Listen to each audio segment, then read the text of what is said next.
विचित्र बात है, हम स्वप्न कितने देख रहे हैं? अनेक स्वप्न देख रहे हैं। अच्छा बताओ, अनेक स्वप्न देखते हैं कि नहीं देखते?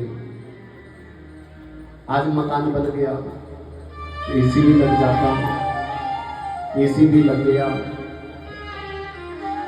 तो मकान के बाद दुकान बन जाती, फैक्ट्री बन जाती। अच्छा कभी वो स्वप्न हमारे कम होते हैं? वृद्धावस्था आ गई, शरीर जर्जर हो गया, किंतु फिर भी जीव स्वप्न दिखता रहता है। इसीलिए मोह निशा सब शोभ निहारा, देखा वो स्वप्न अनेक प्रकारा। एक प्रकार के नहीं, अनेक प्रकार के स्वप्न ये जीव देखता रहता है और उन अनेक प्रकार के स्वप्नों में ही होकर के अपने जीवन के उस परम लक्ष्य को ये देख ही नहीं पाता। जब संसार में आए थे तो इसलिए नहीं आए थे कि मकान दुकान फैक्ट्री बनाएंगे और ये सारे काम धंधे करेंगे। यहाँ तो जीव का आने का तात्पर्य ये है कि उसको परम तत्व की प्राप्ति के लिए साधन करना है। ये मानव देह वासनाओं के लिए नहीं है, भोग विलास के लिए नहीं है।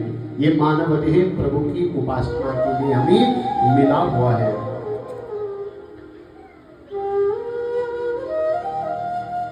और बड़ी सुंदर बात भगवान शंकर बता रहे हैं। किसको बता रहे हैं? मां पार्वती को बता रहे हैं। भगवान शंकर कहते हैं कि उमा कहूं मैं अनुभव अपना, कहूं मैं अनुभव अपना, हरि भजन जगत सब सबना, हरि भजन जगत सब सबना।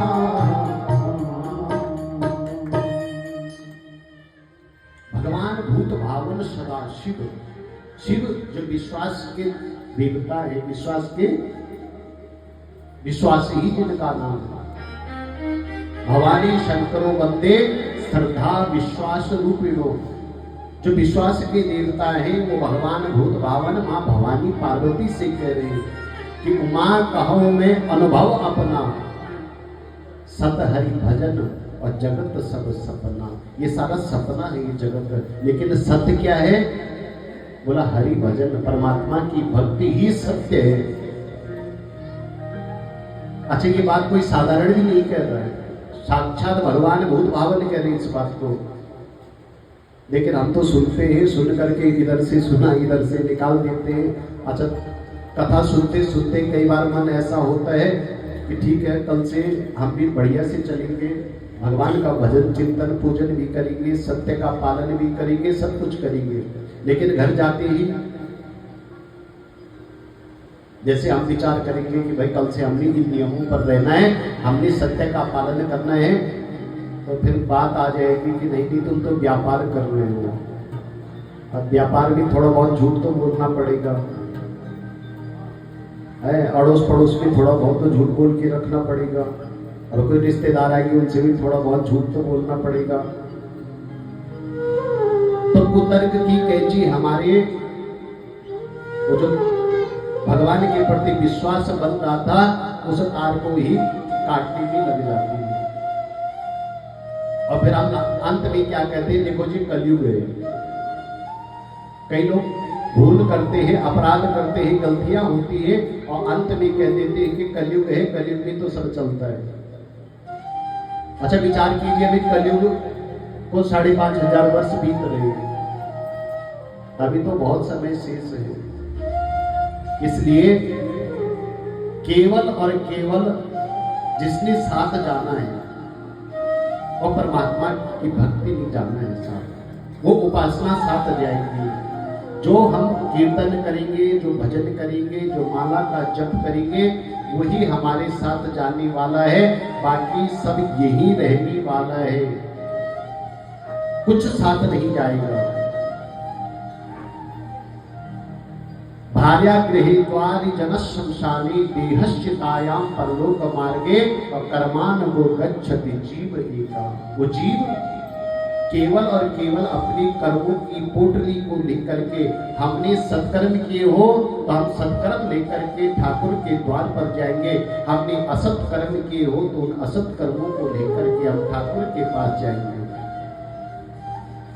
बाकी सब छूट जाएगा। अरे जिस देह में हम इतनी ममता करते हैं, इतनी अहमता इस देह में करते हैं, ये देह भी हमारा देहश्चितायाम, ये चिता में ही समाप्त हो जाता है, कोई काम नहीं आता, न मकान काम आती है, न दुकान काम आती है, न फैक्ट्री काम आती है। काम अगर कुछ जीव का आता है तो उसकी भक्ति काम आती है, उसने अपनी जीवन में जो सत्संग किया वो काम आता है। और सत्संग में बैठ करके केवल यही काम आए जो हमने ग्रहण किया है, जो हमने सुना है। अरे कुछ देर के लिए तो 3 घंटे में 3 मिनट तो भगवान पर ध्यान लगेगा हमारा।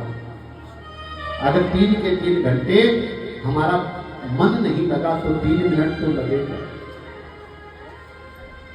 देखो एक व्यक्ति सत्संग नहीं जाता था, कभी उसने कथा में गया ही नहीं, और जहां कथा होती थी धर्मपत्नी रोज कथा में जाती थी, कहीं भी कथा हो वहां पहुंच जाए करती।